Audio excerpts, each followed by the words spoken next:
Bonjour, bienvenue à l'épisode 3 du Shaker Show. Apparemment, cette blague, elle a l'air de vouloir durer pour ce troisième épisode du Shaker Show, suite aux différents appels qu'on a fait en ligne et face à la masse incommensurable de votes et de suggestions que j'ai eues, au moins 3 personnes m'ont demandé d'aborder ce sujet. Et aujourd'hui, on va parler de l'entraînement consécutif à une blessure. Comment est-ce qu'on peut faire pour s'entraîner et adapter son entraînement lorsqu'on a eu une blessure et une chirurgie du membre supérieur. C'est sûr que les petites anicroches, ça fait partie de l'entraînement. Maintenant, si on est malin, on peut quand même faire pas mal de choses en termes de prévention. Si vous ressentez une douleur qui est inhabituelle et que vous allez vous entraîner, l'étape numéro 1 de toute personne qui se sert de son ciboulot, c'est de faire part de cette douleur inhabituelle à votre coach. À nouveau, les traîneurs, nous, on n'est pas médecins, mais au moins si on est conscient que vous avez un petit problème, une petite douleur ou une sensibilité, et bien dans ce cas-là, on adaptera l'entraînement.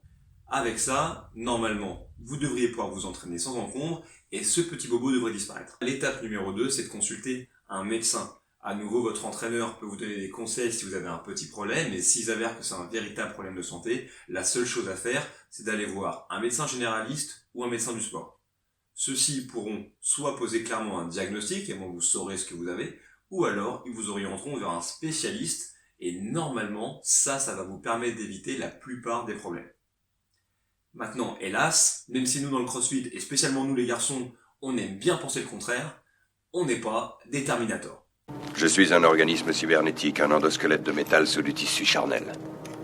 Nous ne sommes pas des machines, et personne, n'est à l'abri de la blessure. Alors si ça vous arrive, rigolo ou pas, dites-vous bien que l'étape suivante, c'est la case hosto. Non, pas de piqûre, non, arrêtez, laissez-moi, je veux pas. Alors oui, l'hôpital, l'opération, la chirurgie, c'est un truc qui peut faire peur, mais c'est pas non plus la peine d'en faire tout un plat. On a la chance d'être en France, vous allez trouver des bons praticiens absolument partout. On vous encule à l'hôpital. D'abord on vous drogue et ensuite on vous encule. Et lorsqu'ils ont fini de vous enculer, c'est la compagnie d'assurance qui se pointe et qui vous encule encore plus. Non mais $10 pour une putain d'aspirine, c'est même pas remboursé. Léo, Ça suffit. on essaie de travailler ici, ok? En vérité, dans la chirurgie, le truc qu'il y a d'embêtant, c'est pas le pendant, parce que vous êtes dans le petit pays des éléphants roses, c'est le après. Si vous faites opérer du membre supérieur, notamment sur ce qu'on appelle les tissus mous, c'est-à-dire tendons, ligaments ou muscles, attendez-vous à 3 mois de délai de cicatrisation, dont 6 semaines d'immobilisation totale. Après la chirurgie, est-ce que c'est une bonne chose de continuer à bouger? La réponse est oui. Et il y a 3 raisons à ça. La première, c'est pour votre morale, votre santé mentale. Si vous regardez cette vidéo, c'est que vous aimez vous entraîner, que pour vous le sport est quelque chose d'important. La raison numéro 2, c'est qu'en vous entraînant, vous allez continuer à stimuler nerveusement tout votre corps. Il y a beaucoup d'études qui vont dans ce sens et qui démontrent par exemple que lorsque j'entraîne mon bras gauche, 30% de l'information nerveuse et aussi du bénéfice de l'entraînement vont aller du côté droit. On peut encore plus maximiser cet effet lorsqu'on pense consciemment au côté droit qui est mobilisé alors qu'on travaille le côté gauche.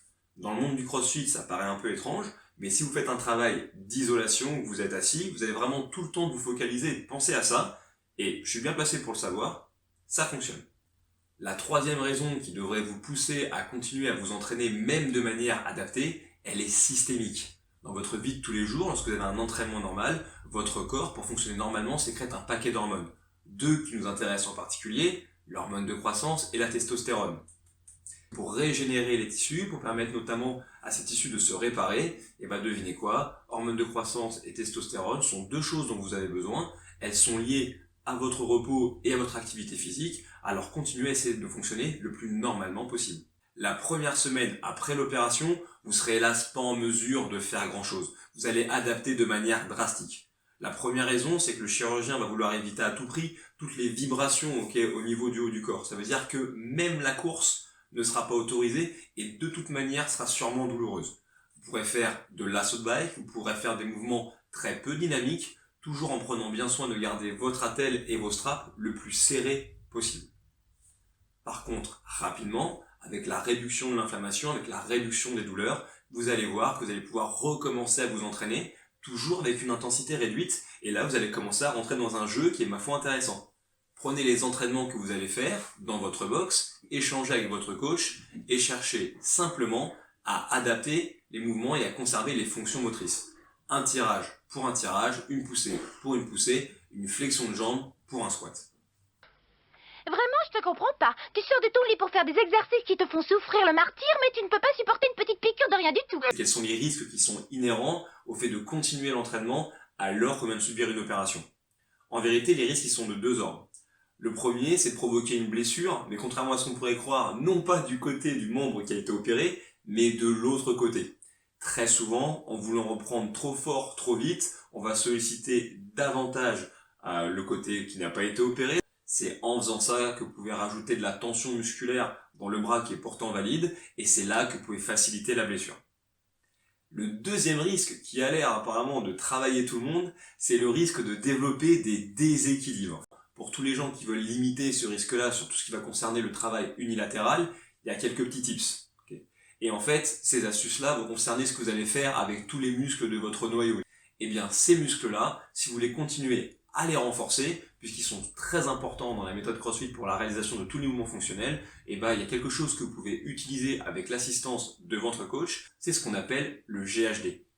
Le Glutam Developer, je prie pour vous, vous avez cet équipement-là dans votre box, il vous permettra de travailler tous les muscles du noyau, même si votre bras il est immobilisé.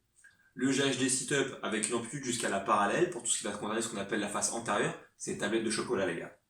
Et ensuite le Hip Extension, qui va me permettre de travailler du coup tout ce qui va concerner les muscles du rachis, également toute la chaîne cette fois-ci postérieure. Donc ça, c'est les fesses et tout ce qui va derrière les filles. Ce travail-là, ok, adapté avec du travail unilatéral, toujours la préservation dans les hautes des fonctions motrices, il va donc durer, je vous le disais, 6 semaines. À la suite de ces 6 semaines, c'est la délivrance, ok? On va retirer le plâtre.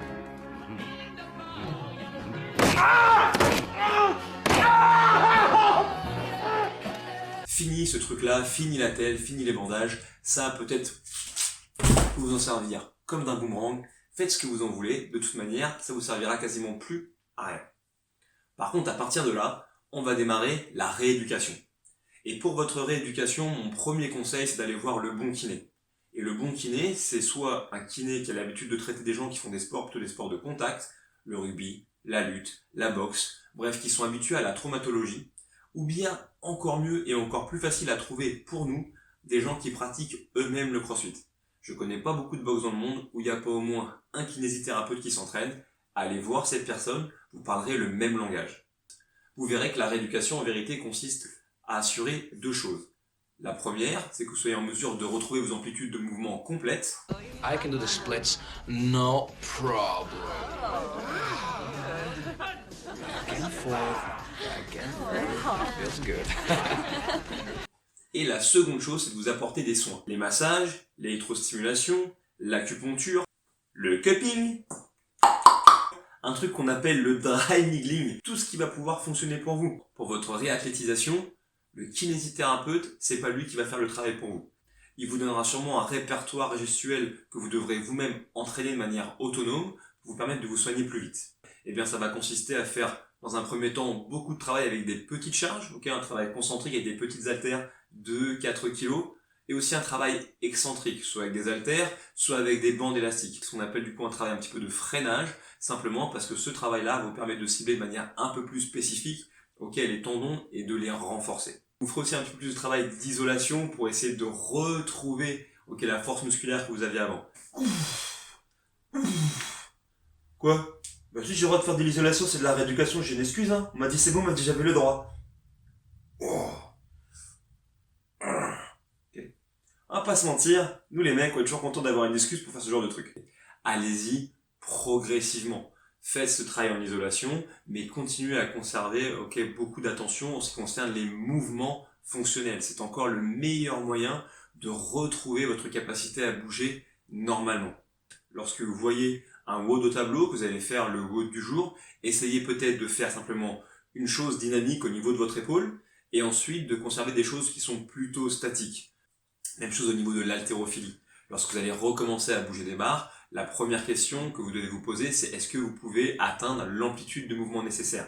Est-ce que je suis capable de faire un snatch, d'amener la barre du sol jusqu'à au-dessus de ma tête? Avec des barres très légères, voire même simplement avec le tube en PVC. Et travailler petit à petit jusqu'à être capable de faire un arraché avec flexion peut-être en démarrant en d'une position d'abord de suspension haute pour limiter l'action de tirage et surtout retrouver un peu de confiance. Vous allez vite vous rendre compte que c'est la chose que vous aurez perdue en premier. En ce qui concerne les charges, pour redémarrer le travail de force, à nouveau au début, vous allez travailler sur des répétitions qui vont vous paraître peut-être faciles, à des charges bien en dessous de ce que vous aviez auparavant. Car mon allié est la force, et c'est de mes alliés la plus puissante.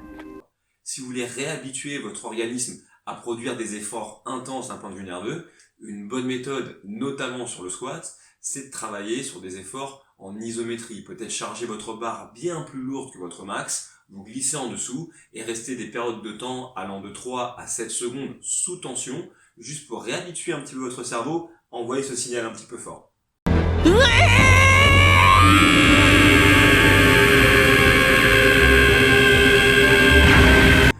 Et ensuite vous allez voir, en vérité, la blessure, c'est pas quelque chose qui devrait vous miner le moral. Ça peut être la porte ouverte sur beaucoup de bonnes nouvelles. La première, c'est que vos muscles n'ont pas la maladie d'Alzheimer. Et que ce qu'on appelle la mémoire musculaire est quelque chose qui existe. Focalisez-vous, d'accord, sur le verre à moitié plein. Quels sont les mouvements que vous pouvez encore travailler? Parmi ces mouvements, quels sont ceux qui vous posent problème, sur lesquels vous savez être faible? Dans mon cas, la saut de bike, c'est pas mon copain. Je vous garantis que dans le temps de ces 3 mois, de rééducation et d'immobilisation, j'ai amélioré ma capacité à utiliser cet appareil de la mort.